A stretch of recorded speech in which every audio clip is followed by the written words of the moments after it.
Hi guys and welcome back to my channel. It's Gumba Joe from Apprendre, cette, wolof.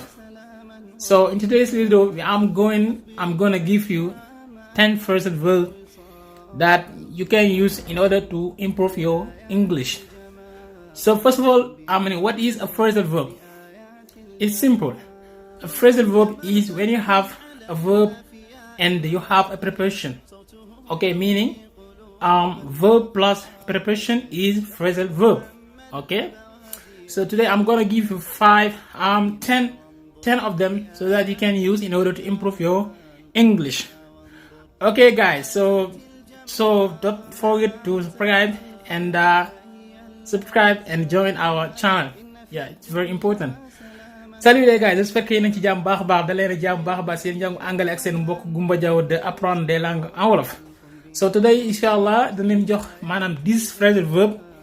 Phrasal verb na bu ñu ko wax ci anglais mooy boo amee verbe place préposition maanaam da nga am verbe après préposition bi doo ko ñëw. Ok, masala yooyu phrasal verb noonu bëri nañ loolu ci anglais bëri nañ te boo ko mënee dina la dimbali baax a baax si ngay mën a wax anglais bu baax a baax.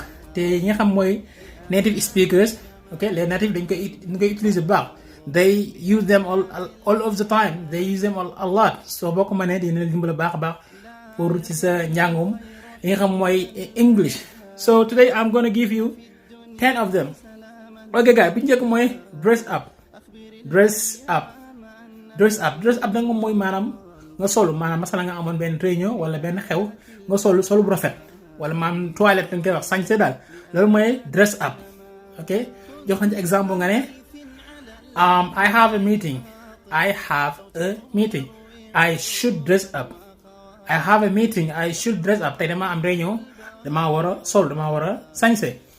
Ok, donc loolu moom bu njëkk bi. The next one we have mooy try on. Try on nag moom mooy boo demoon ca tailleur ba wala boo demoon ca jëndkatu yére ba ca marché ba di jënd yére da nga jënd pare ndax mën naa ko essayer loolu la ñuy wax try on. masala nga ne ko may I try on this ndax mën na maa essayer lii maa natt ko xool ko ba xam nan la mel ci yow. Ok, the next one we have mooy take up nag mooy maanaam ngay xalaat maanaam pour commencer beneen mbir boo xam ne da nga fay passer say temps lan passe temps hobby la ñu naan hobby ci anglais masala lu mel ne sport lire lecture reading wala yu demee for example masala nga ne I am thinking about taking up a new hobby wala I am thinking about taking up a new sport. I am thinking about taking up a new sport. Maa ngi xalaat maanaam commencer beneen sport.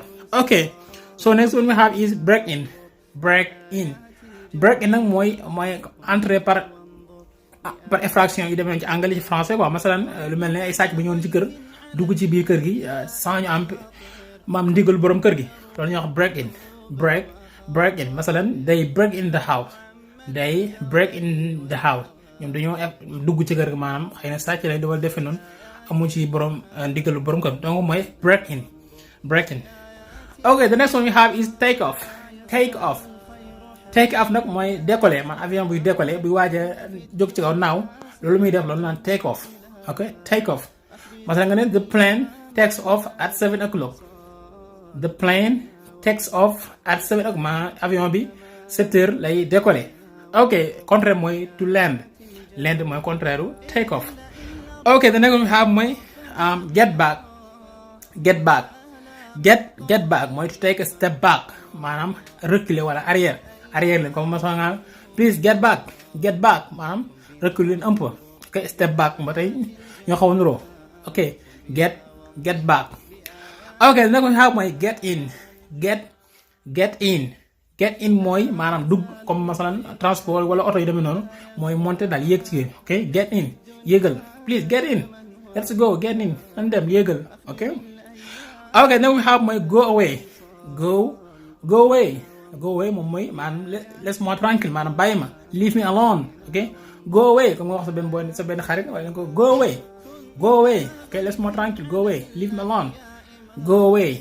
Ok, the next one we have mooy turn off nag mooy fay maanaam masalan lu mel ne lumière nga daan ne turn off ok masalan turn off the light, turn on the light maanaam taalal lumière bi turn on.